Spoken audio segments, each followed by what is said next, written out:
सुखदेव जी भगवान कथा सुना रहे हैं। हिरण्यकशिपु के यहाँ प्रहलाद जी का जन्म हुआ है। वो अत्याचार पे अत्याचार करने लगा है। एक दिन इनकी बुआ है होलिका, किसकी? प्रहलाद की। कहा भैया आप चाहते हो तो काहे नहीं चिंता कर रहे हो, इनको हम जला देंगे, लेके बैठ जाओगे होलिका में। कहा बहन बहुत बढ़िया है। होलिका में ने प्रहलाद को लेके बैठ लिया। होलिका जल गई, प्रहलाद वैसे के वैसे रह गए।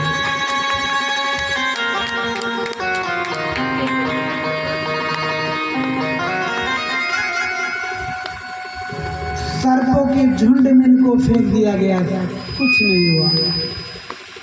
ये तो कहते हैं जब नारायण है तो कहीं कुछ नहीं है। बार बार पूछते हैं प्रहलाद देखो प्रहलाद। हिरण्यकशिपु बार बार पूछता देखो प्रहलाद, अगर तुम नहीं मानोगे तो मुझसे बुरा कोई नहीं होगा। कहा पिताजी आप क्या कहते रहते हो? अरे उन नारायण का नाम लो जिनकी वजह से पूरा ब्रह्मांड चल रहा है। आखिरकार एक दिन हिरण्यकशिपु ने कहा कि कुछ नहीं, इसको बांध दो खंबे में, देखता हूँ उसके नारायण कैसे आते हैं। प्रहलाद को हिरण्यकशिपु ने बंधवा दिया खंबे में और पूछता है बोल तेरे प्रभु कहाँ हैं? खंबे में है। अरे कहा पिताजी क्या बात करते हो, तो कन कन में व्यापार करते हैं, खंबे में नहीं हर जगह है। आज हिरण्यकशिपु ने निकाला तलवार में मार दूंगा अब इसको। जैसे उठाया वैसे खंबा फाड़ के नरसिंह भगवान उतर तो गए।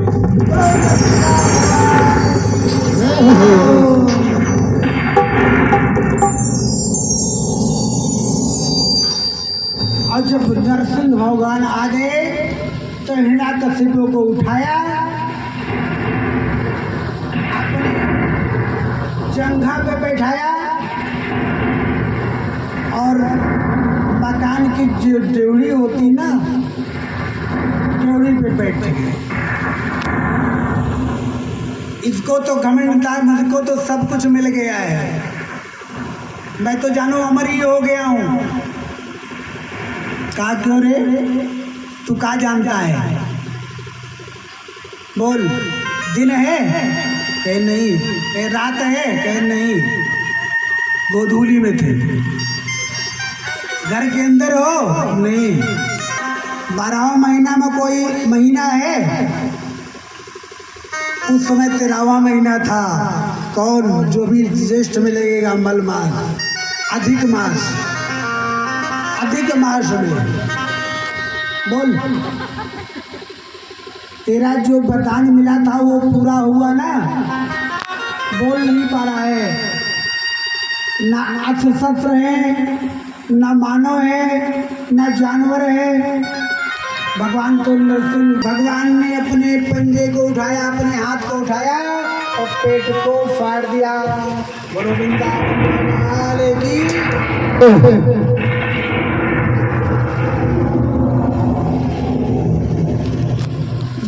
मारा गया, हिरण्याकशिपु मारा गया। सुखदेव जी भगवान कहते हैं, राजन अब भगवान क्रोध के मारे आंखें लाल किए हुए खड़े हुए, किसी की हिम्मत नहीं पड़ रही है कि इनको कौन मनावे। लोगों ने कहा लक्ष्मी जी को बुलाओ, वही मना सकती है। लक्ष्मी जी को बुलाया गया। लक्ष्मी ने कहा हम इनको नहीं पहचानते हैं, ये ऐसे वो नहीं थे, इसरे रूप मैंने कभी देखा ही नहीं। फिर क्या है, कयाधु ने कहा बेटा तू ही जा। और जब प्रहलाद गए हैं, प्रहलाद बोल तो पा नहीं रहे थे, गए हैं, जैसे प्रभु को प्रणाम किया वैसे भगवान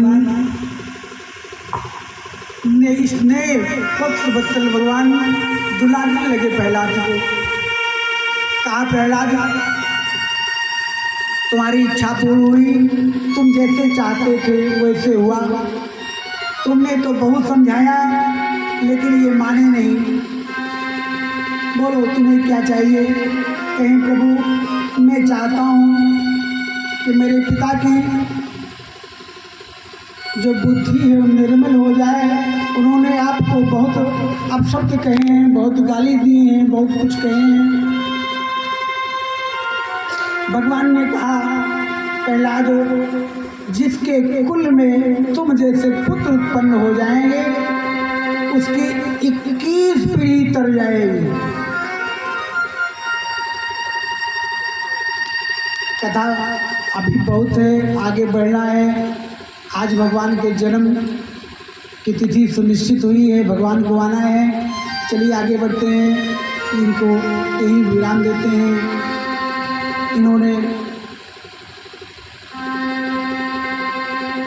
बोलो वृंदावन बिहारी लाल की जय हो। प्रहलाद जो असुर थे ना, जो असुरों को भी सिखाया करते थे, उपदेश दिया करते थे। क्या कहते प्रहलाद, क्या कहते हैं? कौमारे आदरे का गोधर्मान भगवतानि दुर्लभम मान समझन तदर्थम दुर्मर्शनम। देखो मानव दानव में कोई अंतर नहीं है, लेकिन वो परमात्मा जो है ना वो अंतर्यामी है, समदर्शी है और सबको उस अविनाशी परमात्मा की प्राप्ति हो सकती है। इसलिए सब कोई परमात्मा का ध्यान करना शुरू कर दो। बोलो वृंदावन बिहारी लाल की जय हो। आइए कथा को बढ़ाया जाए। सुखदेव जी भगवान कहते हैं, राजन एवं देव तो बुद्ध्या समाधाय मनोहरी जाप पर बम जापम प्राग जन्म चितम्बो।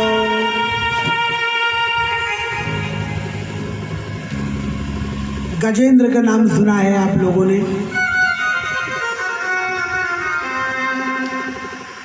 गजेंद्र हथनियों के झुंड के साथ झुंडों के साथ विहार करता चला जा रहा है। उसको घमंड है कि मैं तो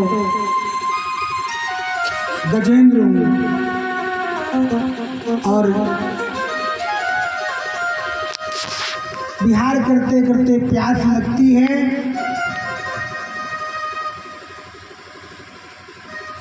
फिर क्या है, हथनियों के झुंड के साथ पानी पीने के लिए जाता है। जब सरोवर में घुसा तो वहां पे ग्राह बैठा हुआ है। ग्राह मगरमच्छ। ग्राह ने हाथी का पैर पकड़ लिया और घसीटने लगा। अभी तो इनके साथ हमारे पास बहुत हथनियाँ हैं, पूरा झुंड का झुंड है। सभी लोगों ने पूंछ को पकड़ करके शरीर को पकड़ खींचना चाहा, लेकिन वो मान नहीं रहा है। चलता जा गया, जाता गया। अब हथनियों को लगा कि ये तो डूब जाएगा, तो हथनियाँ सब पीछे हो गई। अब जब गजराज के गले तक पानी आ गया, तब उसने भगवान को पुकारा, भगवान अब कोई मेरे आगे पीछे नहीं है, और अगर आप नहीं आ गए तो अब मेरी जान चली जाएगी। प्रभु एक आप ही हो जो बचा सकते हो, और भगवान को कोई प्रेम से पुकारता है तो फिर जान लो कि भगवान देरी नहीं करते हैं। भगवान ने गरुड़ को बुलाया, गरुड़ पे सवार हुए, चल दिए। और ये पुकार रहा है। कैसे पुकारता है आपके शब्दों में? पकड़ लो हाथ बनवारी, नहीं तो डूब जाएंगे। पकड़ लो हाथ बनवारी, नहीं तो डूब जाएंगे। पकड़ लो हाथ बनवारी, नहीं तो डूब जाएगा। कुछ न बिगड़ेगा, हमारा कुछ न बिगड़े, हमारा कुछ न बिगड़ेगा। तुम्हारी हमारा कुछ न बिगड़ेगा। तुम्हारी लाज जाएगी।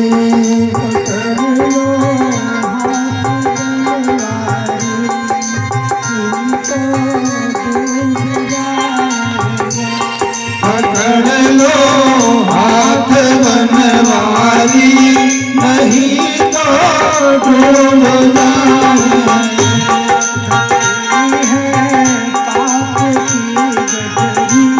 भरी है पाप की गठरी,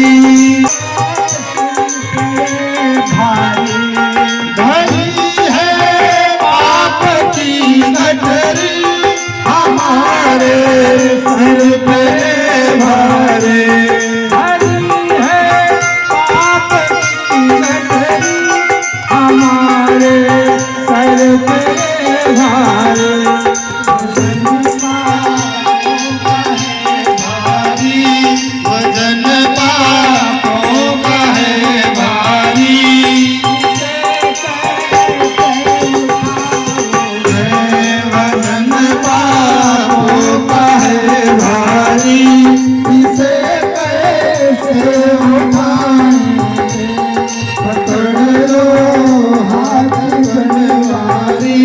नहीं तो डूब जाएंगे।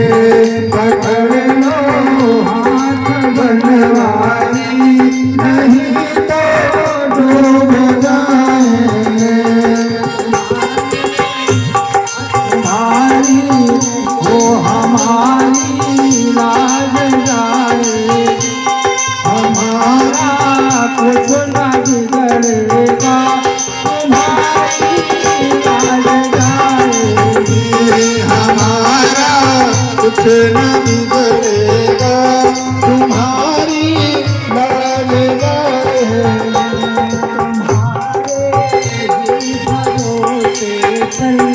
जमाना छोड़ बैठे हैं, तुम्हारे ही भरोसे पर जमाना छोड़ बैठे हैं। तुम्हारे ही भरोसे पर जमाना छोड़ बैठे हैं।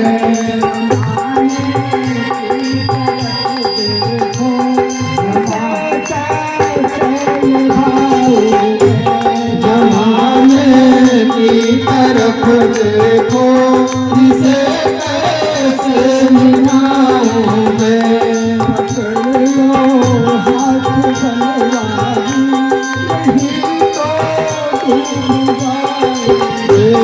पकड़ लो हाथ बनवारी, नहीं तो डूब जाएंगे। पकड़ लो हाथ बनवारी, नहीं तो डूब जाएंगे।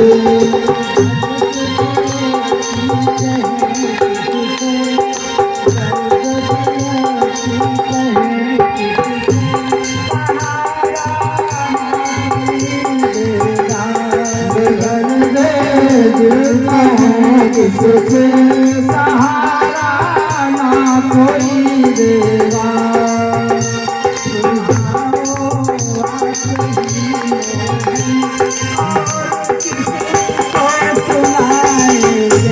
सुनारो आप ही मोहन, और किसे को सुनाएंगे।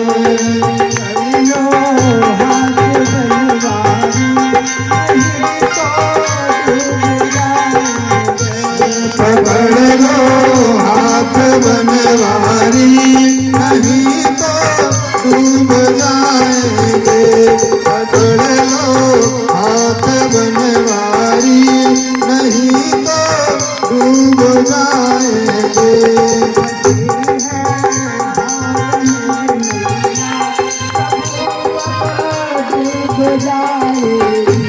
फंसी है भवन में नैया, प्रभु डूब जाएगी।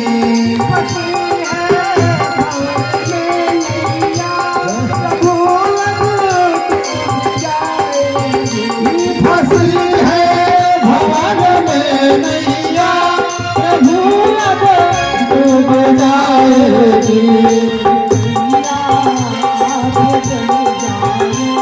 भैया आप बन जाओ, पार हो जाए। भैया आप बन जाओ, बेड़ा पार हो जाए। भैया आप बन जाओ, बेड़ा पार हो जाए। पकड़ लो हाथ धारी, नहीं तो डूब जाएंगे। हमारा कुछ न जाएगा, तुम्हारी लाज जाएगी। हमारा कुछ न जाएगा, तुम्हारी लाज जाएगी। तुम्हारी लाज जाएगी, तुम्हारी लाज जाएगी। इस सुख शरीर आगा गजेंद्र और भगवान गरुड़ के ऊपर सवार हुए। गरुड़ जल्दी करो, जल्दी करो। लगा भगवान को कि देर हो जा रही है, तो गरुड़ को छोड़ दिया और अपने तुति के दौड़ने लगे। जाकर के पहुंच गए कहाँ, जहाँ गजराज डूबने वाला था। भगवान ने चक्र को घुमाया, चक्र निकला और जाकर के ग्रह का पेट फाड़ दिया और गजराज गजराज को उठा लिया। भगवान तो ही जगह है जहाँ पे बगैर गरुड़ के भागे हैं। कहाँ? या तो गजराज को बचाने के लिए या तो द्रौपदी की चीर बचाने के लिए। भगवान को जो जैसा मानता है भगवान उसके साथ वैसा ही करते हैं। भगवान ने जब ग्राह का पेट फाड़ दिया तो ग्राह को गंधर्व के रूप में अवतरित हो गया। कहा प्रभु आपकी कृपा हो गई, अब मैं इस यौन से मुक्त हो गया। भगवान की परिक्रमा किया और गंधर्व लोक चला गया। बोलो वृंदावन कहलाले की। दो बार भगवान का नाम, फिर आगे श्री राधे राधे गोविंद गोपाल राधे गोविंद गोपाल राधे राधे गोपाल राधे गोविंद राधे गोपाल गोविंद राधे गोपाल राधे राधे गोपाल राधे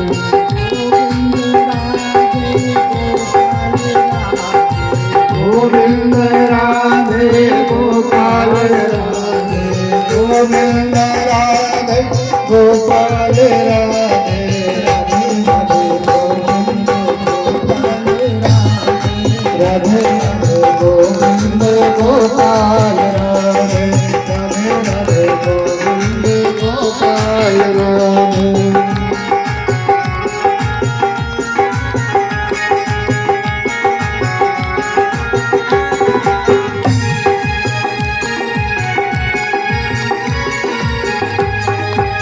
बोलो वृंदावन कहलाले की जय हो। राजा परीक्षित पूछते हैं गुरुदेव, बले पतत अंभु में कस्मादित याचित भूतेश्वर कृपण बल्लभा था गोपी बबंदितम।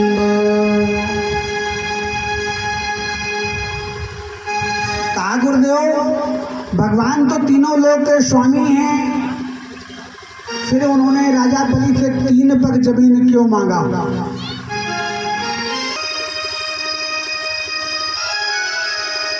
गुरुदेव कहते हैं राजन, शिष्यो महात्मन निवेदनेन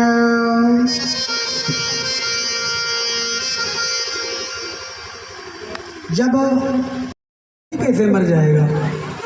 हाँ बलि मर गया, लेकिन जो उनके गुरु शुक्राचार्य थे, शुक्राचार्य के पास संजीवनी विद्या थी। संजीवनी विद्या से बलि को फिर जीवित कर दिया, और जब बलि फिर जीवित हो गया तो शुक्राचार्य ने कहा मैं तुम्हें ऐसी एक कराता हूँ कि तुम पूरे विश्व विराज करो।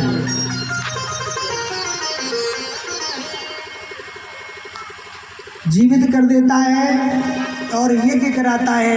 यज्ञ का परिणाम क्या होता है कि पूरे विश्व पे उसका राज्य हो गया। इंद्र लोग जाके इंद्रगला जाके छिप गए, कहाँ? सरोवर में, और पूरा विश्व त्राहि त्राहि करने लगा। हर जगह बलि का राज्य हो गया। और कश्यप मुनि चले गए थे समाधि में, तपस्या करने चले गए।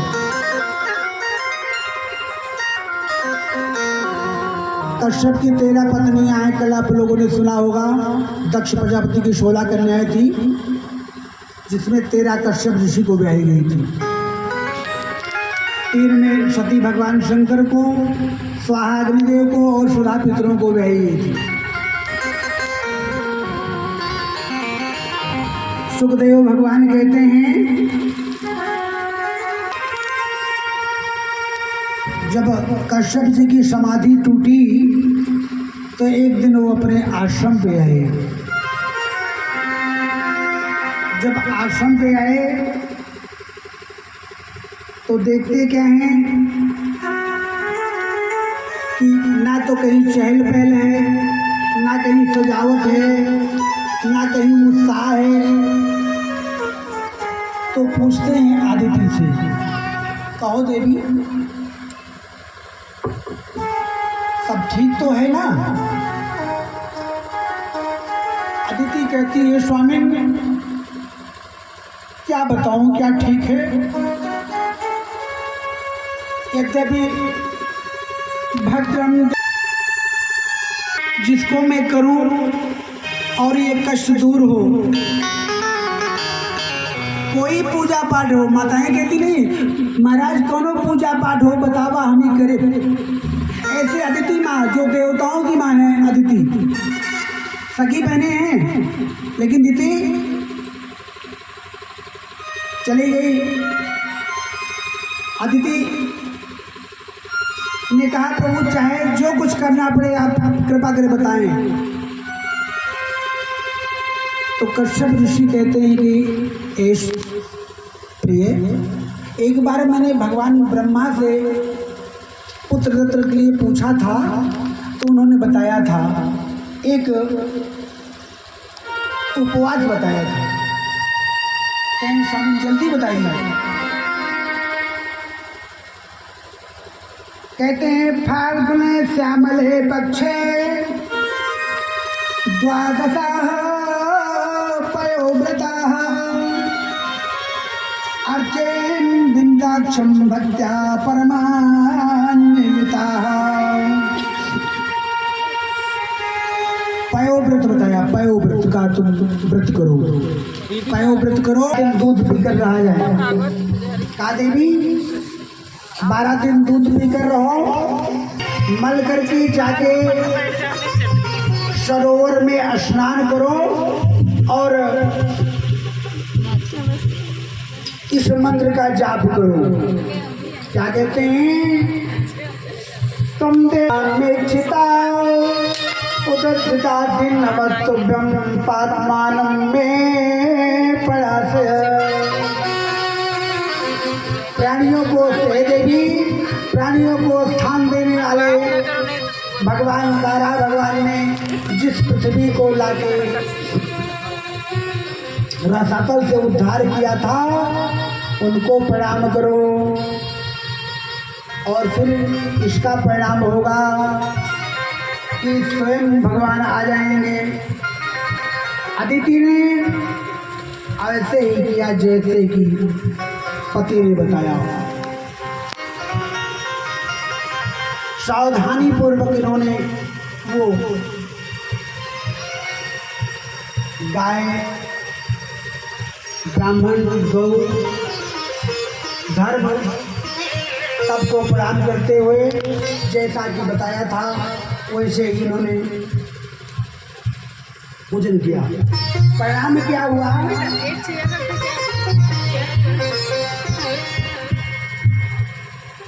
कि भगवान प्रकट हो गए। भगवान ने प्रकट होके क्या कहा? हे देवताओं की माता, अब आप कश्यप मुनि को हमारे रूप में देखो। तुम मेरे इस स्वरूप को अपने पति कश्यप में देखो और मैं कश्यप के वीर में हो करके आपके गर्भ में चला जाऊंगा।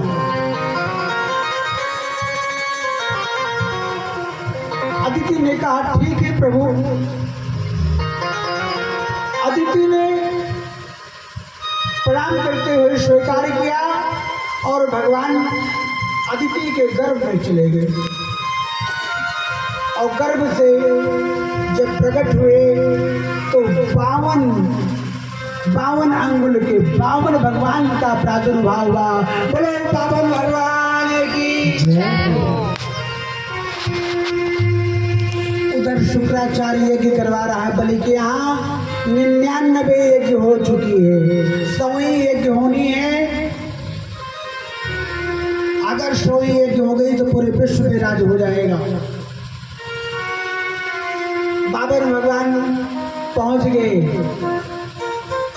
और जैसे बलि ने देखा, आइए आइए प्रभु आइए, क्या चाहिए आपको? अरे कहा हमको कुछ नहीं चाहिए। हमको क्या चाहिए? मैं तो आपकी यज्ञ देखने आया हूँ।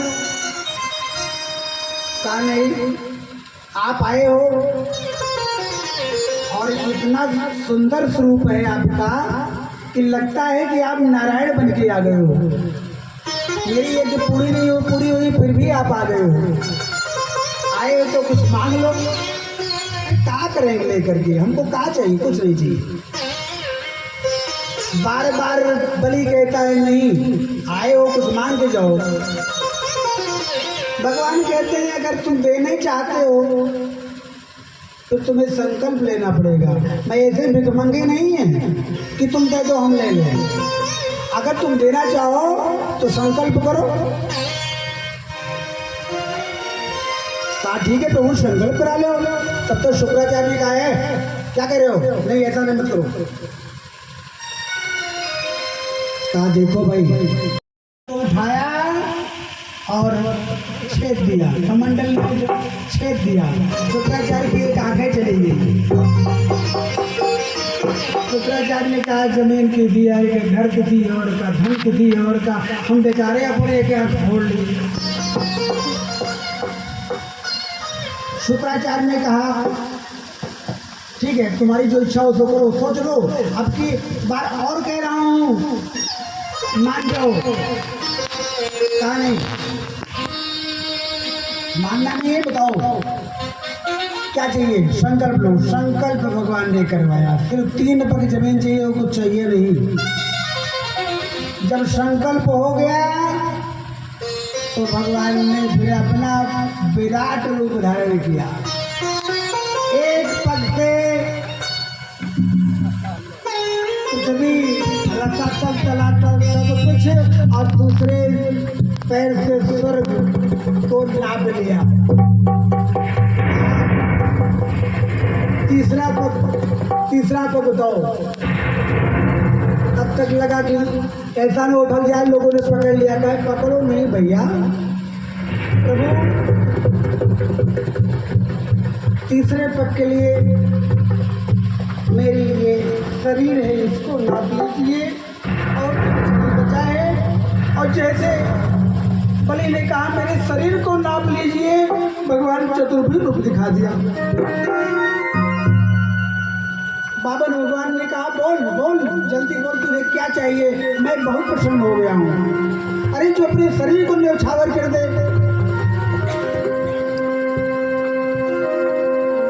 उसकी माँ आ गई।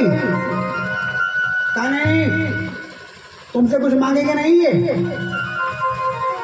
उसकी माँ कहती है अच्छा हुआ मैं ना मरी सुयोधन के साथ। अच्छा हुआ मैं ना मरी सुयोधन के साथ। जाको सुत ऐसे हो भयो कि हरि पसारे हरि ने हाथ पसारा हो, वो मेरा बेटा तुमसे कुछ नहीं मांगेगा। भगवान ने कहा नहीं तुम्हें तो कुछ मांगना ही पड़ेगा। बोलो क्या चाहिए? कहा प्रभु जब आप आ गए हो तो हमको अब कुछ नहीं चाहिए। भगवान ने कहा तुम्हें मैं फिर भी दे रहा हूँ, जाओ तुम सुतल लोग चले जाओ और एक छत्र राज करो।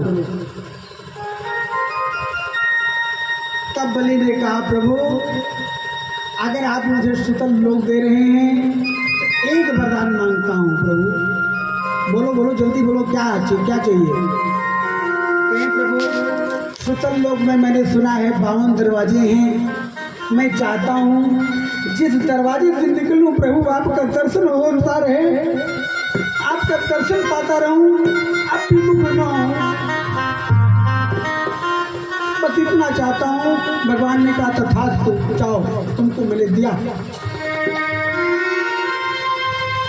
राजा बलि को सुतल लोक दे दिया, स्वर्ग देवताओं को मिल गया।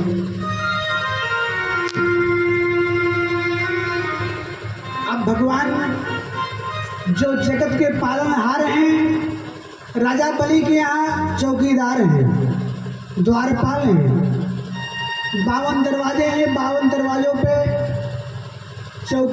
चौकीदारी कर रहे हैं। जिधर तो निकल रहे हैं बलि, उधर उनको दर्शन दे रहे हैं। नारद जी आ गए, कहाँ? माँ भगवती के पास। नारायण नारायण भजमन नारायण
Hare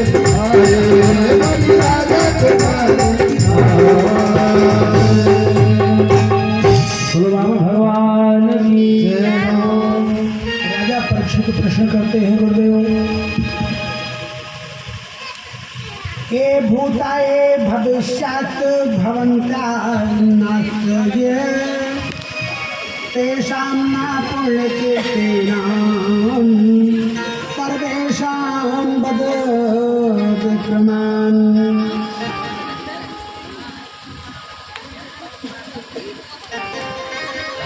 गुरुदेव, मैं वैवस्वत मनु के वंश में जो हुए हैं कृपा करके उनका वर्णन कीजिए। वैवस्वत मनु के वंश का विस्तार बताइए गुरुदेव। सुखदेव जी कहते हैं श्वेतां मानवो वंशः प्राचुर्य परम तपः नाटकते विस्तरतो वक्तुं वर्षशतैरपि।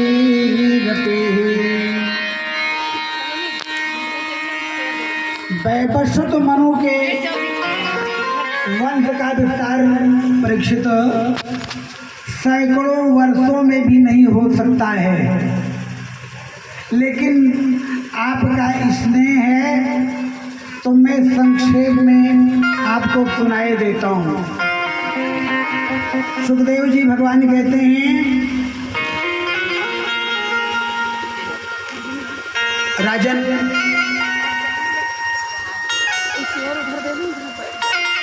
वैवस्वत मनु की कोई संतान, ऋषियों को बुलाया, कहा गुरुदेव कोई ऐसा संतान देने वाला यज्ञ करवा दीजिए जिससे पुत्र हो जाए, मेरे कोई संतान नहीं है। तो गुरु जी आए और उन्होंने यज्ञ करने के लिए आचार्यों को लेके आए, होता लेके आए। रानी ने जाके कहा, हे महाराज, अगर बिटिया हो गए ना तो जितना धन चाहे उतना धन दे, और बेटवा हो जाए तो जाना। और वैवस्वत मनु चाह रहे हैं पुत्र हो जाए,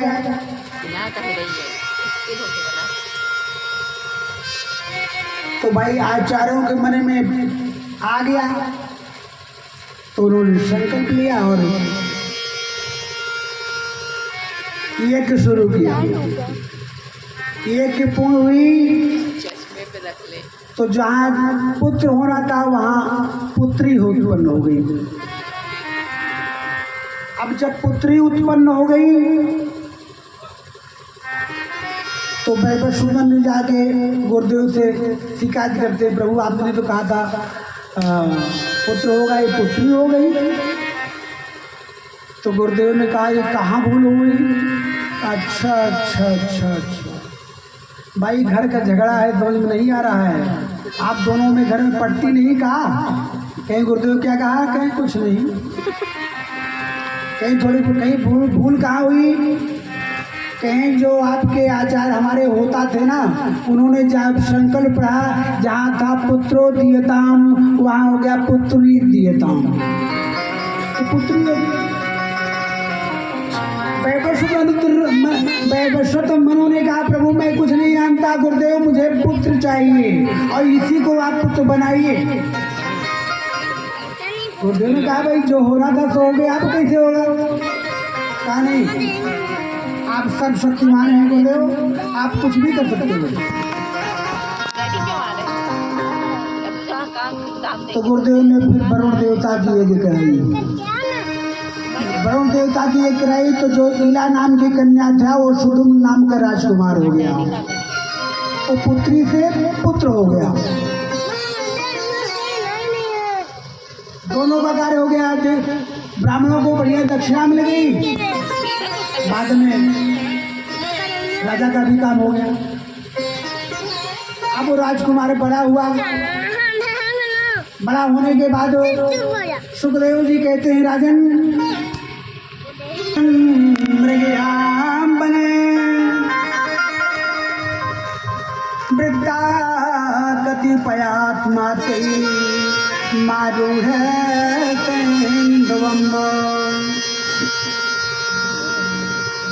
एक दिन सुदुम राजकुमार घोड़े पे सवार हुआ और वन चला गया।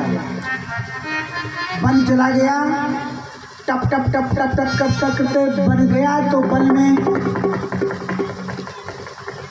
कहाँ पहुँच गया? मेरू पर्वत की तलाटी में। और जैसे मेरू पर्वत की तलाटी में पहुंचा, वैसे सुदुम्न राजकुमारी बन गया और घोड़ा घोड़ी हो गई। अब क्या हो? यहाँ पता नहीं लग रहा है कहाँ चले गए राजकुमार। करते करते करते करते गुरुजी बुलाए गए। गुरुजी ने ध्यान लगाया तो कहा तो मेरू पर्वत की तलाटी में राजकुमारी बने बैठे। चंद्रमा की दृष्टि पड़ गई, एक दो पुत्र भी हो गए। कहा गुरुदेव मैं कुछ नहीं जानता, आपको कुछ न कुछ करना पड़ेगा। तो गुरुदेव ने फिर यज्ञ कराई भगवान शंकर की। भाभी में सगे त्रिपुरारी भगवान शंकर की यज्ञ कराई। भगवान शंकर प्रकट हुए। बोलो राजन क्या चाहते हो? कहा गुरुदेव जो पुत्र वहां जाके राजकुमारी बन गया है, मुझे अपना पुत्र चाहिए और वो पुत्र के रूप में चाहिए। भगवान शंकर कहते हैं मासम पुमान सा भविता मासम स्त्री तो गोत्र जाह इत्यम व्यवसाया कामम सुदुन्नोवतु मेदिनी। इतना मैं कर सकता हूँ कि वो 1 महीना स्त्री रहेगा, 1 महीना पुरुष रहेगा। जब पुरुष रहे तो राज्यभार संभाले, स्त्री हो तो छिप कर रहे। परीक्षित एक प्रश्न करते हैं गुरुदेव ऐसे ही क्या व्यवस्था थी कि वहां वो जाके राजकुमारी हो गया, घोड़ा घोड़ी हो गया? कहा राजन एक दिन माँ भगवती पार्वती और भगवान भोलेनाथ विहार कर रहे थे। इतने पे सप्तऋषि आ गए और जब सप्तऋषि आ गए तो माँ भगवती भोलेनाथ के ऊपर बहुत नाराज हुई। ये क्या तरीका है? हम लोग बोल बतिया भी नहीं चल सकते हैं, जब देखो तब तुम्हारे ये ऋषि मुनि नंग धड़ंग चले जाते हैं, इनको कोई मतलब नहीं होता है। भगवान शंकर ने कहा देवी अब तो आ गए, अब इसके बाद बताओ क्या करना है। क्या मैं कुछ सुनना नहीं चाहती? हम लोग जा रहे हैं वहाँ कोई ना आ पावे। तो भगवान भोलेनाथ ने कहा देवी अगर कोई नारी आ जाए तो आपको कोई शर्म तो होगी नहीं? यहाँ नारी से कोई शर्म नहीं है। तो कहा ठीक है, मैं ये जो मेरू की तलाटी है मेरू पर्वत की, इस तलाटी को पूरा ऐसे निषेध कर दे रहा हूँ कि यहाँ कोई पुरुष आएगा तो नारी बन जाएगा। तो सुखदेव भगवान कहते हैं ये वही एरिया थी, वही तलाटी थी जो भगवान शंकर ने निषेध कर रखा था। वाह कितने सुंदर श्रोता हैं यहाँ की माताएं बहनें, टस से मस्त नहीं होती हैं। कितने सुंदर श्रोता भैया लोग बैठे हैं। कहीं कहीं तो ऐसे होता है ना, क्या बात है। चलिए शक्तियाँ हैं, शक्ति अगर प्रसन्न हो गई, राधा रानी प्रसन्न हो गई तो राधा रानी है। अगर ये महिलाएं माताएं बहनें खुश हो गई तो राधा रानी, और नाराज हो गई तो चंडी। सुखदेव भगवान कहते हैं राजन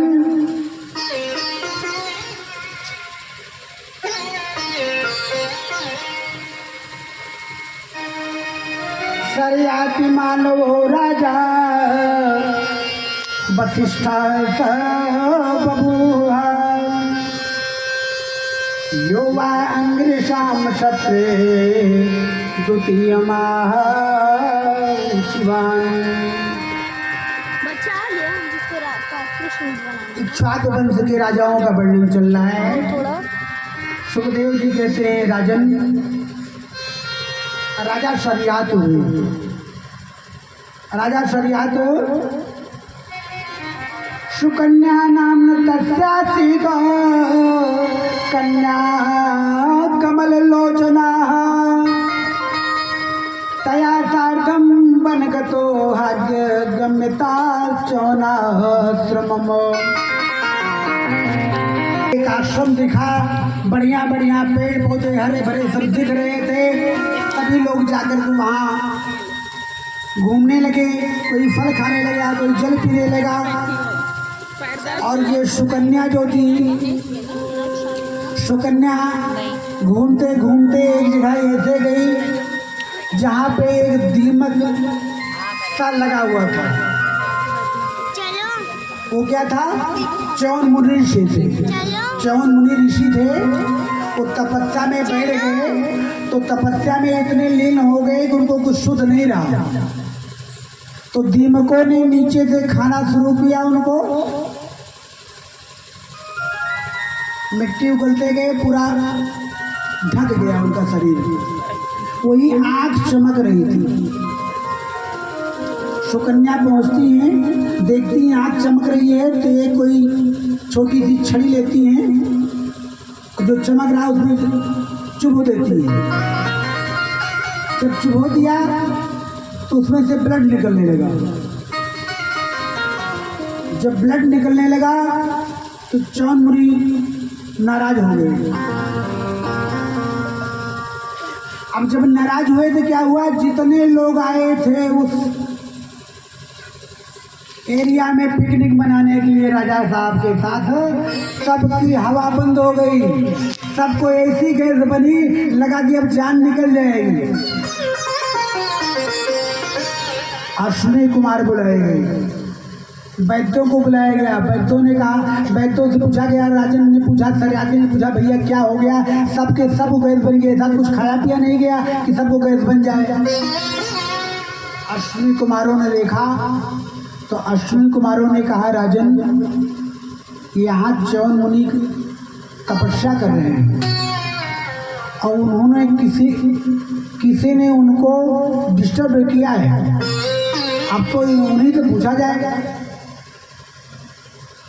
जाके लोगों ने पूछा तो चौन मुनि की आंख से आंसू गिर रहे थे, ब्लड गिर रहा था, ब्लड। राजा सरियाती ने कहा, गुरुदेव मेरी पुत्री से ये, पुत्री ने बता दिया कान में कि मुझसे ये गलती हुई है, मेरी पुत्री से ऐसी भूल हुई है, मेरी पुत्री को क्षमा कर दिए। मेरे लिए जो आदेश हो गुरुदेव वो आदेश करिए। चौन मुनि ने कहा, राजन मैं नाराज तो नहीं हूँ, लेकिन मेरी दोनों आंखें चली गई। मेरे लिए अपनी पुत्री को सेवा के लिए छोड़ दो, राजकुमारी को छोड़ दो, चूँकि मुझे वो सहयोग करती रहेगी। चौन मुनि ने कहा, ठीक है गुरुदेव। अपनी बिटिया सुकन्या को छोड़ दिया और छोड़ करके जब वहाँ दो राजकुमारों से भेंट हुई। राजकुमार जब सुकन्या को देखा, कहा, इतनी सुंदर कन्या और इस जंगल में कहाँ भटक रही है? तो दोनों राजकुमारों ने, अश्विनी कुमारों ने पीछा किया, कहाँ जा रही हो, कहाँ जा रही हो? कार्गो आगे मत बढ़ना, नहीं मैं तुमको नष्ट कर दूंगी। कहा, ये देवी मैं आपको नुकसान पहुंचाने नहीं आया हूँ, मैं तो आपसे पूछने आया हूँ कि आप इस वन में क्या कर रही हैं, क्योंकि आप यहाँ की तो हो नहीं। तो सुकन्या ने कहा कि मैं राजा सरियात की बेटी हूँ, जो अयोध्या के राजा हैं, और यहाँ चौन मुनि के आश्रम में चौन मुनि की सेवा कर रही हूँ। तुम लोग कौन हो? कहा, मैं डॉक्टर हूँ, वैद्य हूँ, अश्विनी कुमार हूँ। तो कहा कि क्या तुम्हारे पास कोई इलाज है इसका, आँख में रोशनी आ जाए? कहा है, हमारे पास इलाज है। तो कहा, फिर इलाज कर दो। कहा, उसके बदले में हमें क्या मिलेगा? कहा, तुम जो मांगोगे सो तो दोगी, सो दिला दूंगी। तो अश्विनी कुमारों ने कहा, दे देवी मैं आपके ऋषि वर की आँख की रोशनी लौटा देता हूँ, और आप हमें देवताओं के साथ भोग नहीं मिलता है, भोग दे जाइए। सुकन्या ने कहा बिल्कुल दे जाओ, चलो पहले हमारा काम करो। अश्विनी कुमारों ने जाकर के दवा किया और चौन मुनि की रोशनी वापस आ गई। चौन मुनि ने जब देखा तो कहा तुम कौन हो? कहा वही सुकन्या राजकुमारी, राजा सिराज की बिटिया, जिसको आपने मांगा था, जो बुद्धि से अपराध हो गया था। अब मेरे ऊपर कृपा करिए। चौन मुनि ने कहा कोई बात नहीं। उधर से राजा जी लौट रहे थे, राजा सरियाती ने देखा कि मेरी बिटिया किसी राजकुमार से बात कर रही है। राजा सरियाती ने सुकन्या को बहुत भला बुरा कहा, बिटिया मुझे नहीं मालूम था कि तुम मेरी बेटी होते हुए ऐसे राजकुमार किसी राजकुमार से बात करोगी। सुकन्या ने कहा पिताश्री ये कोई और नहीं है, ये वही राजकुमार हैं जिनके साथ आपने मुझे छोड़ा था। चौन मुनि ही है। कहा ये तो युवा दिख रहे हैं, कहा ये तो इनका जप तप है और आग की रोशनी आ गई है, कहा अश्विनी कुमारों की कृपा है। तो वहाँ पे राजा सिराज ने एक यज्ञ करवाया और जिसमें भंडारे में जब आए देवता ऋषि मुनि गंधर्व ऋषि सब,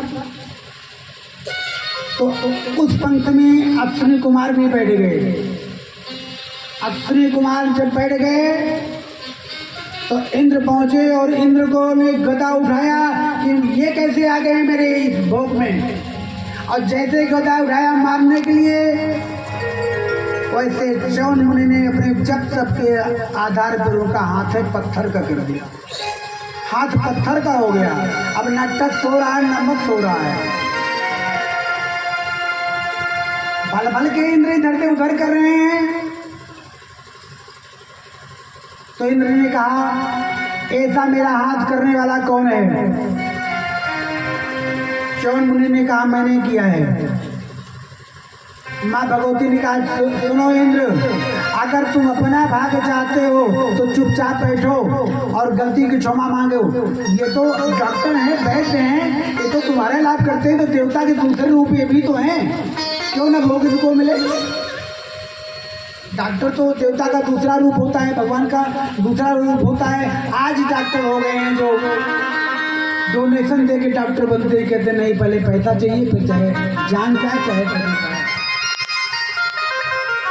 सुखदेव जी भगवान कहते हैं राजन, फिर इंद्र ने क्षमा मांगा।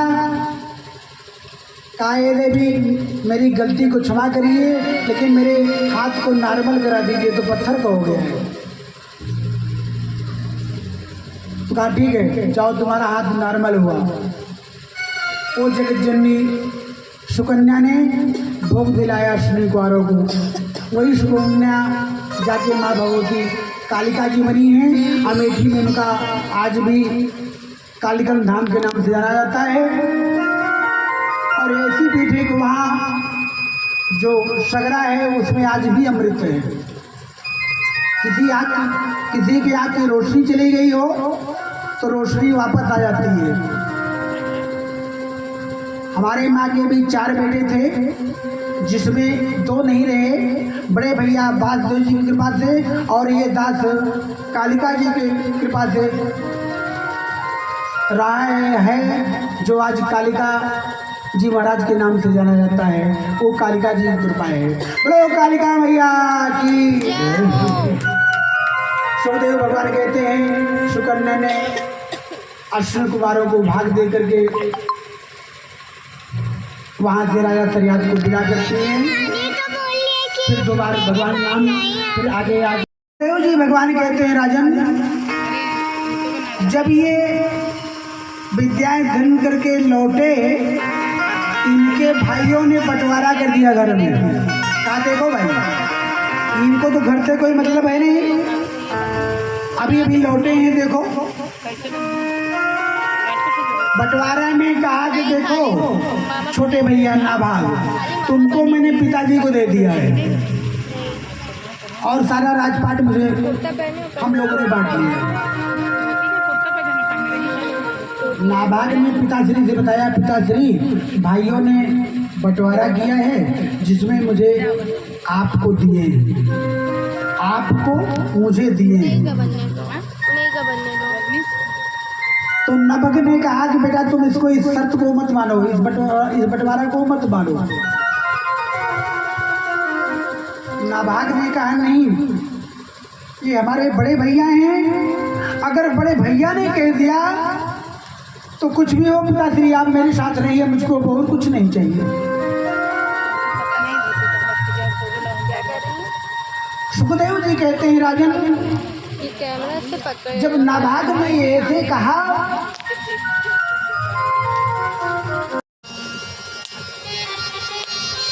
जाकर के वहां पर तुम दो सूक्त बतला दो, उनकी एक पूर्ण हो जाएगी, जो धन वहां का है वो सब तुम्हारा हो जाएगा। ठीक है पिताजी। नाबाग जाते हैं, छठे दिन भूल होती है, दो सूक्त बता देते हैं, एक पूरी हो गई, एक पूरी हो गई, सारे महात्मा लोग चले गए। तो नाभाग ने सोचा कि अब लाओ मैं ये सब सामान उठाऊं चलूं। जैसे सामान पे हाथ लगाया वैसे काले वर्ण का व्यक्ति आगे, रुको, क्या कर रहे हो, कौन हो तुम, कहाँ से आए हो? नाभाग ने कहा मैं नभग पुत्र नाभाग हूँ, मेरे पिताश्री ने कहा था कि यज्ञ में जो भाग बचेगा उसको तुम घर ले आना, तो मैं घर ले जा रहा हूँ। कहा जानते हो जो बचा हुआ शेष भाग किसका होता है? कहा मैं तो नहीं जानता, पिताजी से पूछ के आता हूँ। कहा पूछो। नाभाग जाते हैं, नभग से पूछते हैं पिताश्री वहाँ एक काले वर्ण का व्यक्ति आया है और वो कह रहा है किससे पूछ के सामान ले रहे हो, ये भाग किसका होता है? नभग जी कहते हैं कि बेटा ये भाग भगवान शंकर, जो शेष बचा हुआ भाग है वो भगवान शंकर का होता है, इसलिए तुम जाके उनको प्रणाम करो और दे दो भगवान शंकर को। आप लोग यज्ञ करते हैं ना, तो जो आहुति देने के बाद बच जाता है थाल में, वो शेष भाग भी भगवान शंकर का होता है।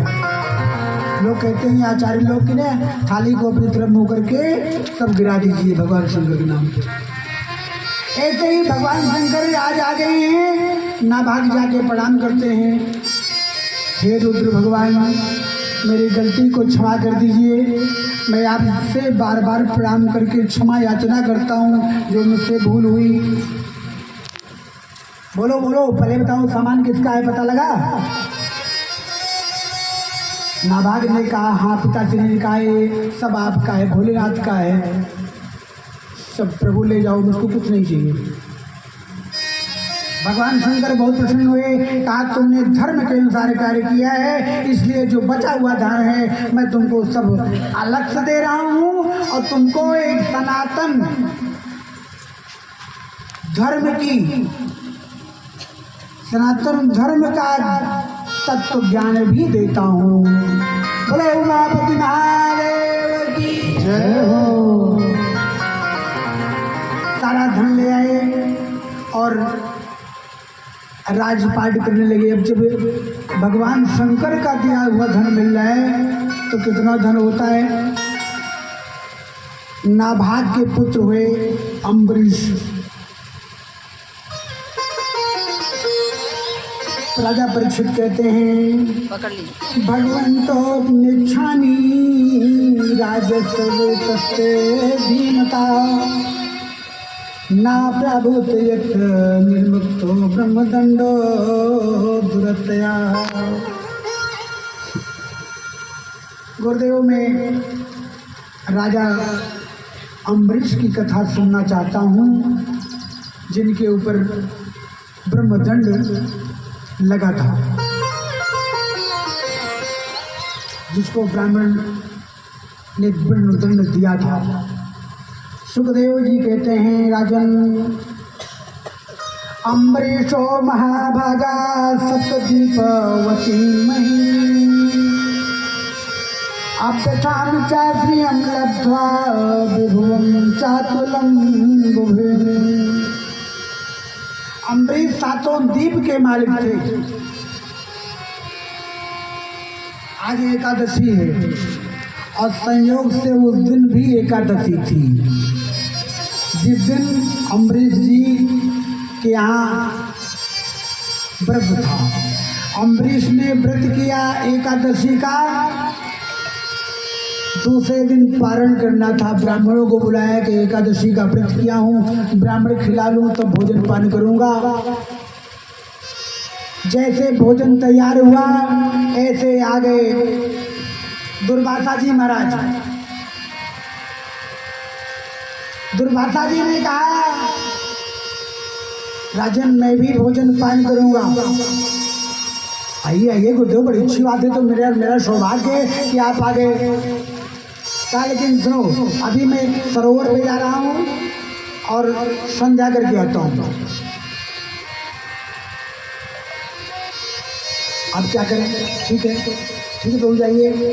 द्वादश जब एकादशी का व्रत किया जाए तो द्वादशी में पारण हो जाना चाहिए, और द्वादशी में पारण ना हुआ तो एकादशी का फल मिलता नहीं। अब द्वादशी निकलने वाली थी, अभी तक आए नहीं। कौन? महात्मा लोग। जब नहीं आए तो ब्राह्मणों से पूछा, गुरुदेव क्या करें? ब्राह्मणों ने कहा, देखो आप वही पंचामृत ले लो, अन्न मत खाओ। अन्न आ जाएंगे महाराज तो उनको खिला के खाइएगा। उन्होंने पारण कर लिया, चंदामृत का पारण कर लिया, और चंदामृत का पारण करने के बाद वो तो त्रिकालदर्शी ऋषि हैं, मालूम हो गया। और आते ही उन्होंने कहा, क्यों राजन, बगैर मुझको खिलाए हुए तुमने पारण कैसे हुआ? कैसे पारण कर लिया तुम्हें नहीं मालूम? अम्बरीश जी ने कहा, गुरुदेव मैंने अभी पारण में केवल चंदामृत लिया है, भगवान का चरणामृत लिया है और कुछ लिया नहीं है। दुर्वासा जी इतने नाराज हो गए कि आँख लाल लाल हो गई। एक जटा का बालू खड़ा पटक दिया। एक कृत्या नाम की राक्षसी उत्पन्न हो गई, हाथ में हथियार लिए हुए। गुरुदेव क्या आदेश है? कहा, अम्बरीश का गला काट दो। जैसे कृत्या अम्बरीश के पास बढ़ी, भगवान ने चक्र सुदर्शन को भेज दिया और उन्होंने कृत्या का गला काट दिया। कृत्या का गला कटा और वो चक्र सुदर्शन चक्र घूमते घूमते चलने लगा दुर्वासा की तरफ। आपको दुर्वासा को भगने दीजिए। भागते भागते पहुंचे ब्रह्मलोक। पिताश्री बचा लीजिए जी। भागते भागते भगवान विष्णु के पास पहुंचे। कहा, प्रभु बचा लीजिए, मुझसे गलती हो गई। भगवान विष्णु ने कहा, ऐ दुर्वासा, तुमको वही बचा सकता है जिसके ऊपर तुमने क्रोध किया है। तुमको राजा अम्बरीश ही बचा सकते हैं, दूसरा कोई नहीं बचा सकता। कहा, गुरुदेव वहाँ तो चक्र सुदर्शन हमारे पीछे लगा है, 1 साल हो गया और ये पीछा नहीं छोड़ रहा है। कहा, वो पीछा छोड़ेगा भी नहीं। कहा, प्रभु तो आपका शस्त्र का हमारा नहीं, जो मुझको जैसे भजता है उसको मैं वैसे भजता हूँ, और उसके लिए मैं 24 आवर्स तैयार रहता हूँ। और दुर्वासा, तुम अपना कल्याण चाहो तो जाके अम्बरीश से क्षमा याचना करो, तभी तुम्हारे प्राण बच सकते हैं, मेरे बचता कुछ नहीं है। सुखदेव जी कहते हैं, राजन आकर के दुर्वासा जी अम्बरीश के चरणों में गिर गए। राजन मुझसे बहुत बड़ी भूल हुई, मुझे बचा लीजिए। पकड़ ली थी तुमने? दुर्वासा का हाथ पकड़ा। अम्बरीश ने कहा, राजन ने कहा, क्या कर रहे हो गुरुदेव? कहा, बचा लीजिए, मुझसे जो अपराध हुआ है उससे बचा लीजिए। अम्बरीश ने चक्र सुदर्शन से कहा, हे चक्र सुदर्शन, अगर मैंने निष्ठा से, विश्वास से, प्रेम से भगवान का भजन किया है, कीर्तन किया है, उनमें आस्था रखी है, तो आप शांत हो जाइए। अम्बरीश जी ने क्षमा किया और दुर्वासा जी के प्राण बचे। 2 बार भगवान नाम, फिर आगे बढ़ते हैं। राधे राधे गोविंद गोपाल, राधे राधे गोविंद गोपाल राधे,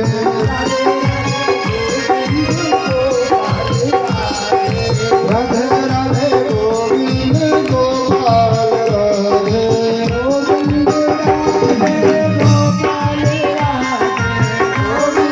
राधे गोपाल राधे, गोविंद राधे गोपाल राधे, राधे राधे गोविंद पविष्टो निधि तर्षिता दृष्ट्वा शयन विप्रास्थान पपौ मंत्र जलम स्वयं।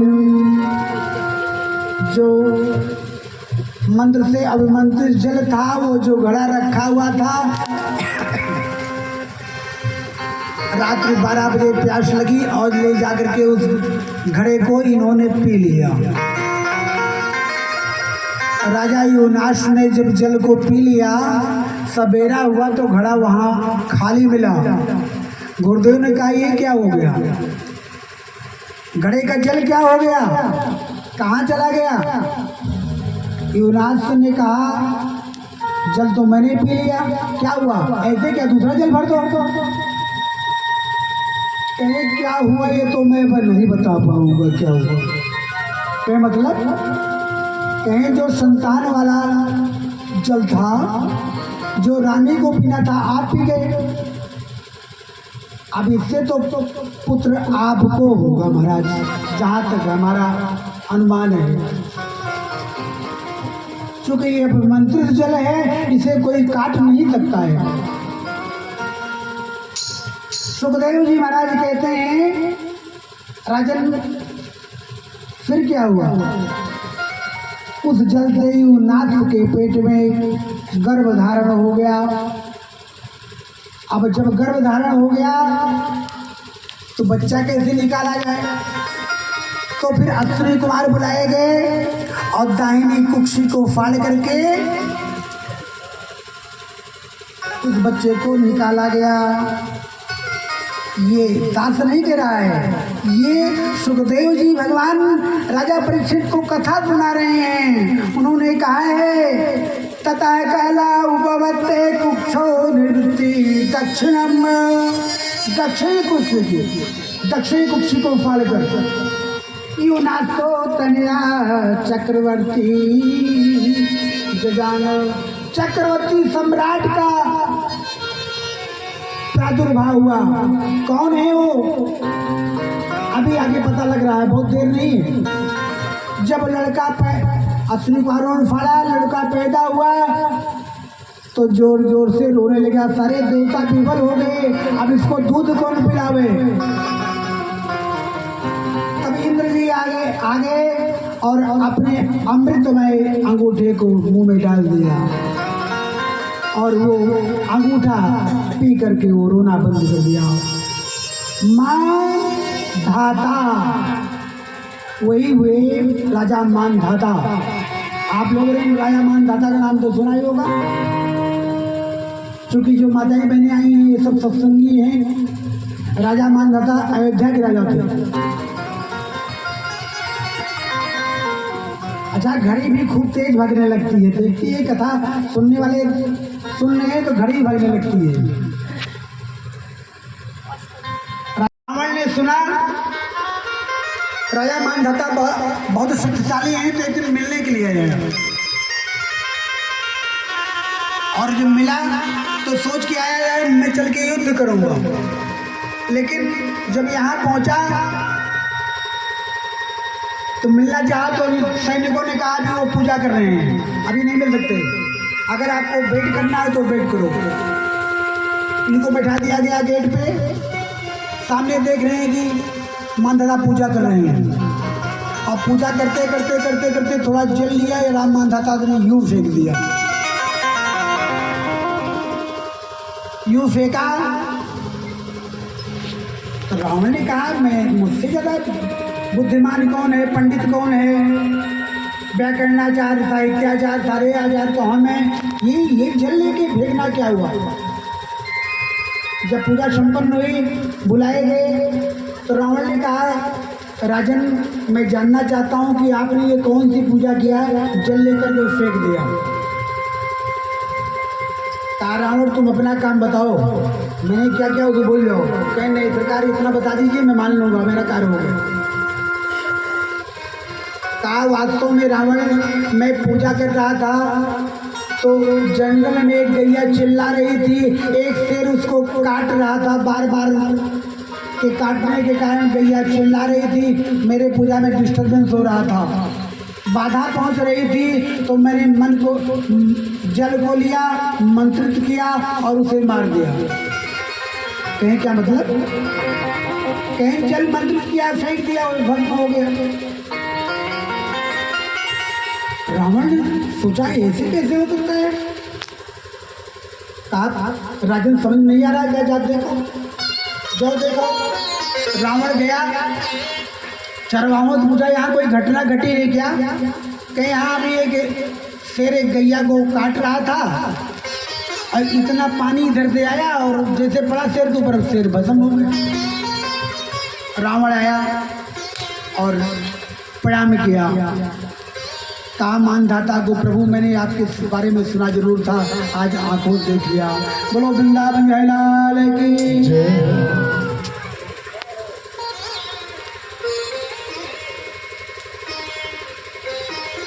सुखदेव जी भगवान कहते हैं राजन राजा मानधाता की कन्या के लिए एक शंभर ऋषि हुआ करते थे। इच्छा हुई कि मैं भी ब्याह कर लूँ तो राजा मानधाता थे जाके बोले कि राजन मेरा ब्याह करवा दीजिए। तो जीर्ण शीर्ण अवस्था में थे भाई शंभर ऋषि। तो राजा मानधाता ने कहा अरे ईश्वर तुमको ब्याह का सूझ रहा है ना, तो स्वयंवर चल रहा है, काहे नहीं चले जाते हो स्वयंवर में, तुम हो ब्याह कर लेते। तो शंभर ऋषि को लगा कि ये हमारा मजाक उड़ा रहे हैं। अब गंगा जी का वो वेग है, आगे जंगू ऋषि तपस्या कर रहे थे और गंगा जी आई तो जंगू ऋषि के बहा दिया है, आश्रम पा गया। तो जंगू ऋषि ने 3 आचमन में गंगा जी को पी लिया। जब पी लिया तो भगीरथ का गंगा जी कहाँ चली गई, लौट के आए। कहा ईश्वर यहाँ गंगा जी आ रही है, कहाँ गई। कहा हमको हमारे आश्रम को बहा दी, मैं इनको पी लिया 3 आचमन में। उन्होंने अपनी व्यथा सुनाई। कहा ठीक है, उनको मैं पुत्री के रूप में देता हूँ। वही दिन का नाम जानवी पड़ा है, जंगू ऋषि के कारण भी जानवी को लेके आए। कहाँ, जहाँ सागर है, सागर माने जहाँ सागर के 60,000 पुत्र थे, भस्म हुए थे कपिल मुनि के आश्रम के पास। वहाँ आके सबको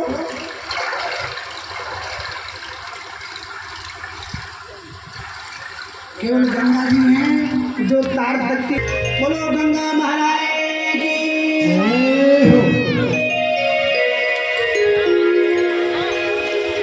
सुखदेव जी कहते राजन खड्वंग बाहुश्च रघुवत्सात् पृथक्त्वा अजस्तो महाराजस् अस्मात् ससर्तो भवत्। परीक्षित खड्वांग के पुत्र दीर्घबाहु दीर्घबाहु से जो परम यशस्वी दीर्घबाहु परम यशस्वी थे, जिनके पुत्र हुए रघु और रघु के पुत्र हुए अज और अज के पुत्र हुए महाराज राजा दशरथ। दशरथ के 4 पुत्र हुए। सभी जानते हैं, राम लक्ष्मण भरत शत्रुघ्न।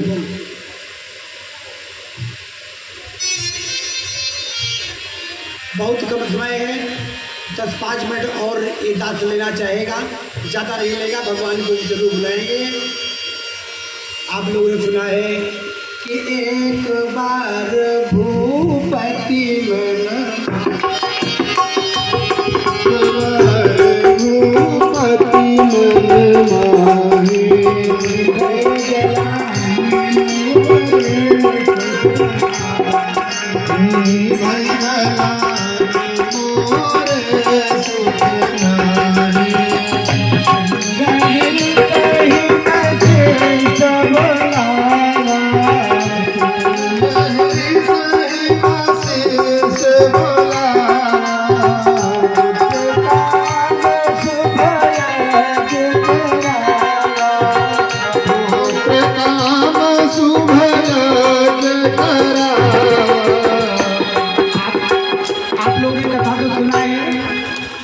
तो बाबा की 2 चौपाई सुना दिया।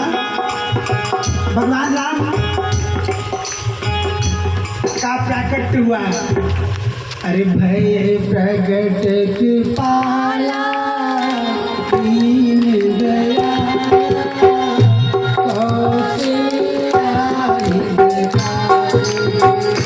भय प्रगट कृपाला दीन दयाला कौशल्या हितकारे हर्षित महतारे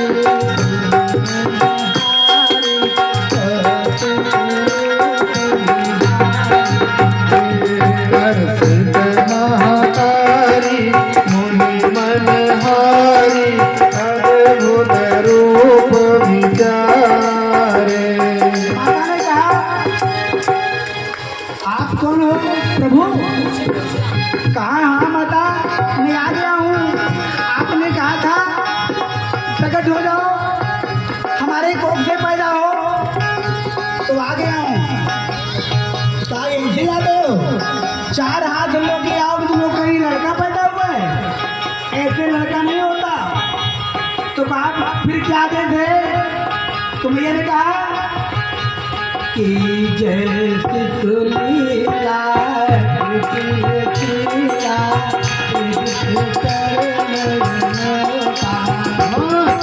जैसी सुलीला अति प्रिय शीला यहाँ सुख परम अनोखा। सुनो, सिर्फ लीला की माने 2 हाथ काट दीजिए और 2 ही हाथ ले आइए प्रभु और शिशु बन जाइए। कहा मैया मैं बालक बनने आया हूँ, सेवा लेने आया हूँ, जो कहोगी वो करूँगा। तो कहा फिर सुनो, यहाँ आए तो रोना पड़ेगा। यहाँ माताएं देखती हैं कि बच्चा रोता नहीं तो खुद रोने लगती हैं। अरे 1 घंटा हो गया बच्चे को पैदा हुआ, अभी तो रोए नहीं, तो तुमको रोना पड़ेगा। तो फिर क्या किया भगवान ने?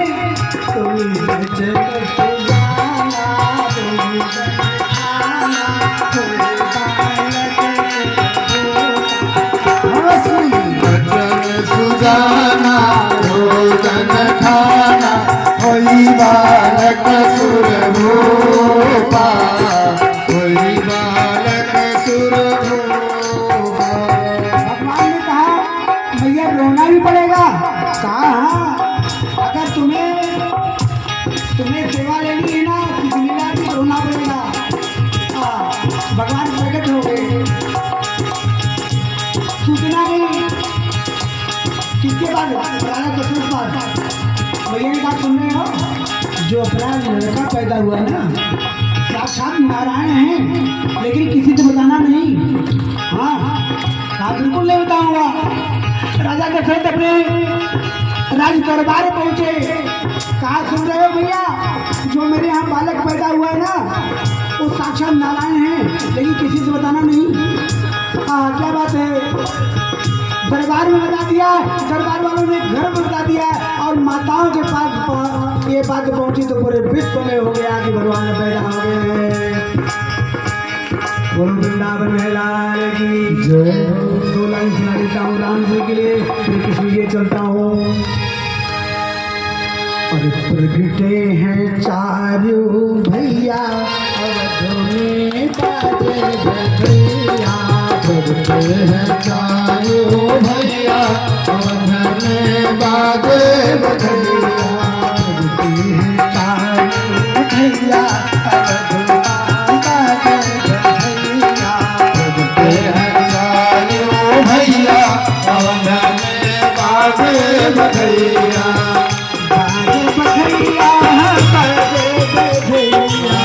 बाजे बधैया बाजे बधैया, बाजे बधैया, बाजे बधैया, प्रगटे हैं चारों भैया अवध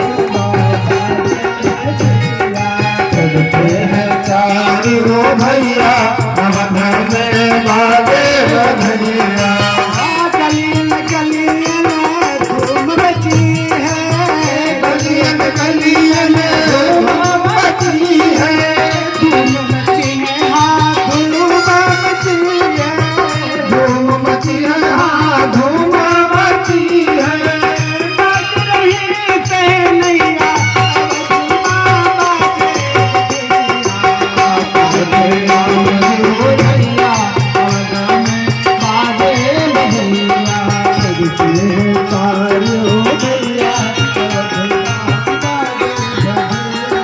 प्रगटे हैं चारों भैया अवध में बाजे बधैया, बाजे बधैया, बाजे बधैया,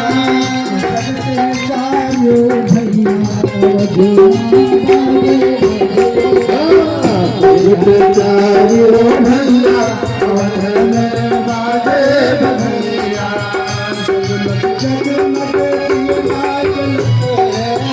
जगमग जगमग दियना जलत है, जगमग जगमग दियना जलत है,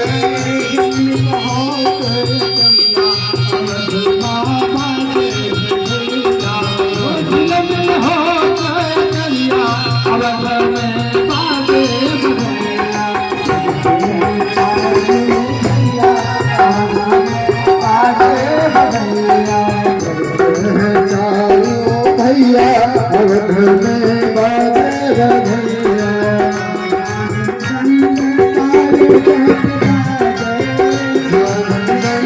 ताल जग बाजे, जग ताल जग बाजे,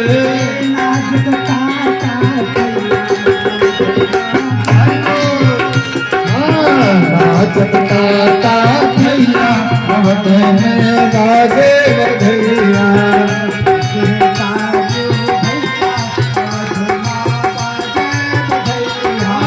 प्रगटे चारों भैया अवध में बाजे बधैया, हीरा मोती, हीरा मोती, हीरा मोती,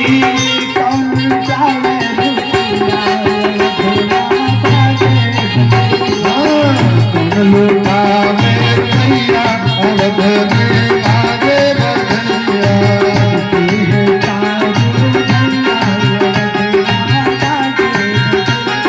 प्रगटे हैं चारों भैया अवध में बाजे बधैया,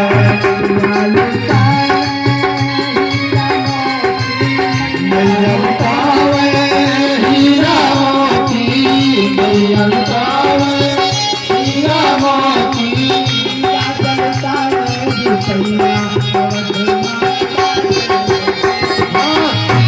लुटावे रुपैया अवध में बाजे बधैया,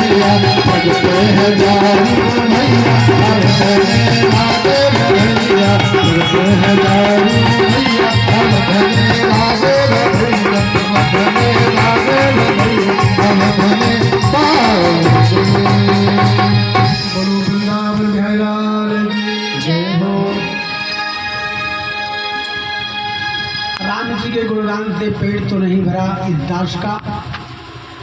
फिर कभी सौभाग्य मिलेगा तो राम जी के इस बारे में और चर्चा की जाएगी। भगवान के जन्म में बहुत देर हो रही है। देर तो नहीं हो रही है, वो तो रात को 12 बजे आए थे, लेकिन यहाँ देर हो रही है। चलिए 2 बार भगवान नाम लीजिए, फिर चलते हैं। जय श्री राधे। सुखदेव जी कहते हैं अत सर्वगुणोपेता काल परम शोभना जन्मक्षे शांत तारकम। भगवान जब आते हैं तो हर जगह वातावरण ही चेंज हो जाता है, रिद्धियाँ सिद्धियाँ आने जाने लगती हैं। भगवान गर्भ में आते हैं। सूरसेन मथुरा के राजा हैं और उनका बेटा है वसुदेव। उग्रसेन का बेटा है कंस। और जो इनका चचेरा भाई है कंस, देवकी को बेचने के लिए रथ को खुद हाँक रहा है। और कुछ दूर गया ही था कि आकाशवाणी होती है, अरे दुष्ट, जिस बहन को तू इतने लाड प्यार से भेजने जा रहा है ना, इसी के 8वें संतान के द्वारा तू मारा जाएगा।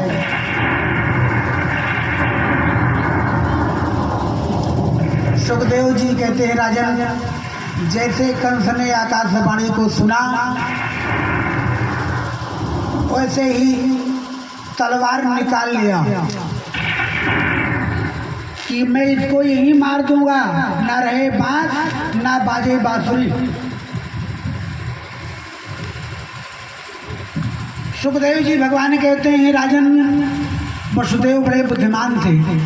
वसुदेव ने कहा भैया कंस, तुमको तो इसके संतान से परेशानी है ना,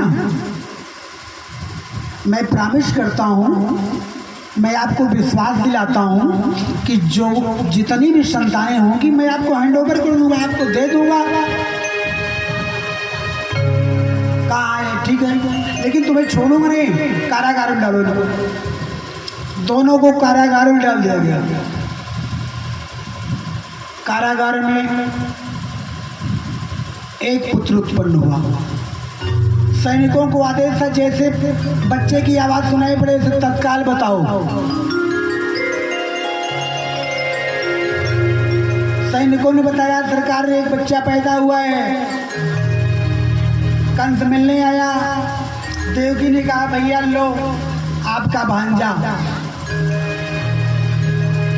जैसे कि कहा गया था, प्रॉमिस किया गया था।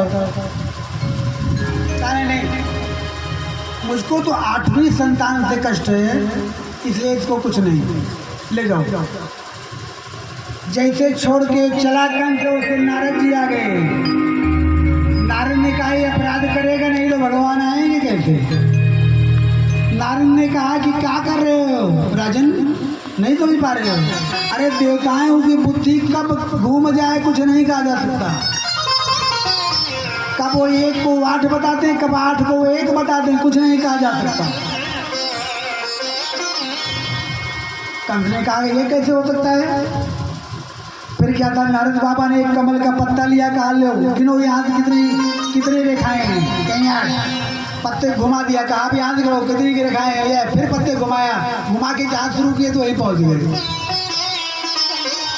अब तो कंस का मन घुमा, कहा कुछ नहीं देव की पुत्र दो, पुत्र को लिया, राम राम शुद्ध कर दिया। इस तरह से 5 पुत्रों को मार दिया गया, 6 पुत्रों को मार दिया गया। 7वें पुत्र की बारी आई। सातवें पुत्र में कौन आ रहा है? लक्ष्मण जी आ रहे हैं, बलदाऊ भैया। तो वहां गए थे ना, लक्ष्मण ने कहा था ना कि भैया मैं आपसे छोटा था, नहीं तो ऐसा अपराध ना होने देता। कहा कोई बात नहीं, अगले दिन में तुम बड़े बनिएगा, मैं छोटा बनूंगा, क्या करना है भाई। आज लक्ष्मण जी बलदाऊ के रूप में पल रहे हैं देवकी के गर्भ में। भगवान ने योग माया को आदेश दिया, योग माया जी प्रभु जाओ जाओ देवकी गर्भ से जो छठा गर्भ है निकालो और ले जाकर के रोहिणी के गर्भ में डाल दो। कहा प्रभु इसमें हमारा क्या फायदा होगा? कहा फायदे देखती हो देवी? अरे तुम ऐसा करो, तुम जाओ नंदरानी के यहाँ प्रकट हो जाओ, मैं 8वें गर्भ में आऊंगा, देवकी के यहाँ प्रकट होऊंगा, आपस में विनिमय हो जाएगा, अदला बदली हो जाएगी। खराब हो गया। 7वें गर्भ को रोहिणी के गर्भ में डाल दिया, 8वें गर्भ से भगवान नंदरानी के यहाँ चली गई योग माया। और जब समय पूर्ण हुआ,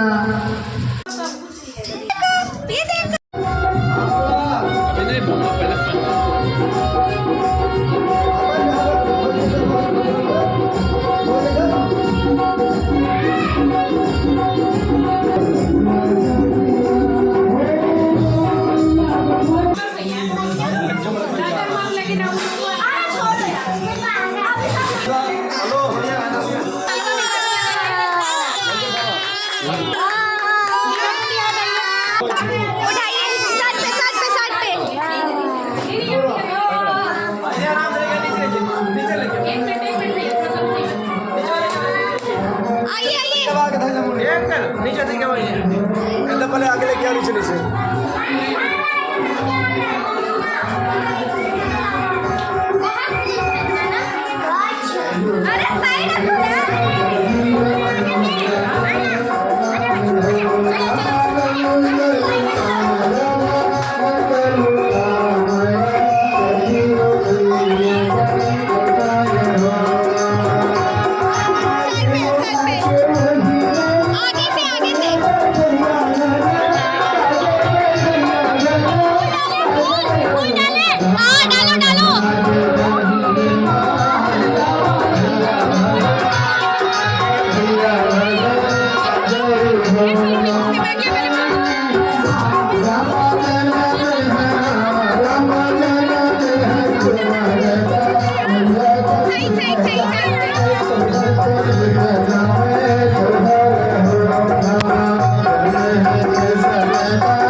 हाथी घोड़ा पाल की भैंस भैया लाल की, हाथी घोड़ा पाल की भैंस भैया लाल की, नंद घोड़ा नंद भयो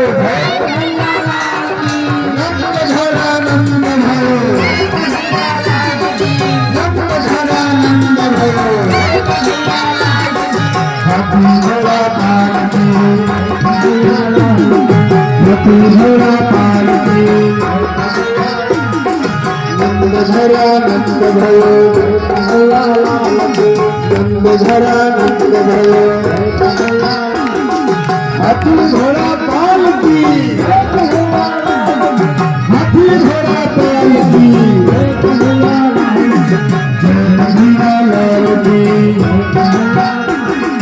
जय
जय कन्हैयालाल की, जय कन्हैयालाल की, हाथ जोड़ो।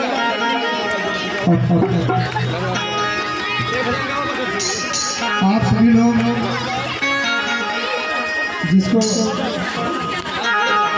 जिसको डांस करना है वो खड़ा रहेगा, बाकी लोग बैठ जाएंगे। और भगवान का अवतार हुआ है, नाचना सबको है। और आप सभी लोग बधाई और नौछावरी जरूर देते रहे। अगर मधुर मधुर भजन और बधाई गीत सुनना है तो आप सभी लोग बधाई जरूर देते रहना सभी लोगों को। और मुख्य जजमान जी और जजमान के घर वाले जितने भी लोग हैं सभी लोग बधाई जरूर देते रहेंगे। आइए सुनते हैं। रंग गुब्बारों से मंडप सजाया है, रंग गुब्बारों से मंडप सजाया है, माई का मंगाया है, छठेगा शाम बोलेंगे हंसी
इसी बीच में मुख्य जजमान जी के द्वारा परम सम्मानीय मुख्य जजमान जी के द्वारा समस्त हमारी टीम को श्रद्धा सुमन प्राप्त है।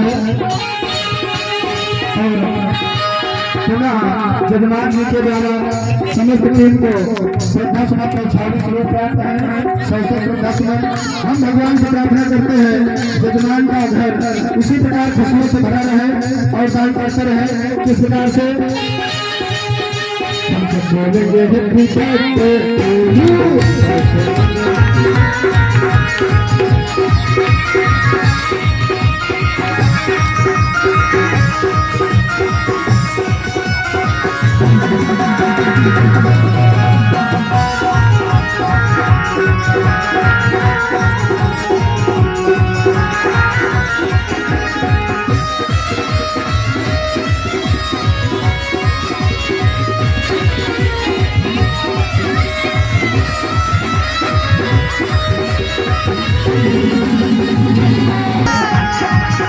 तुम्हारे लिए कुछ भी न लाए हैं, खाते रहना आए हैं।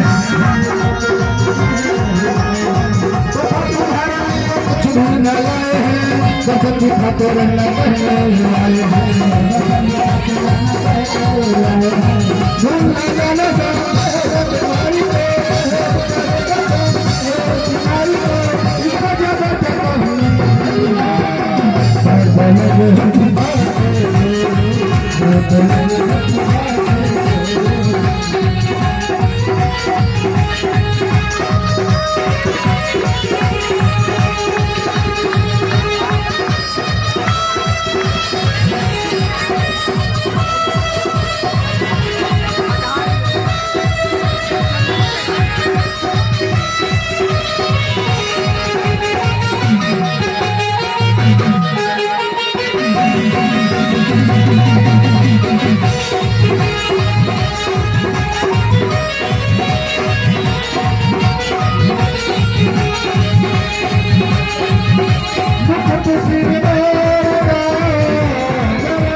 भागवत महापुराण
Hallelujah.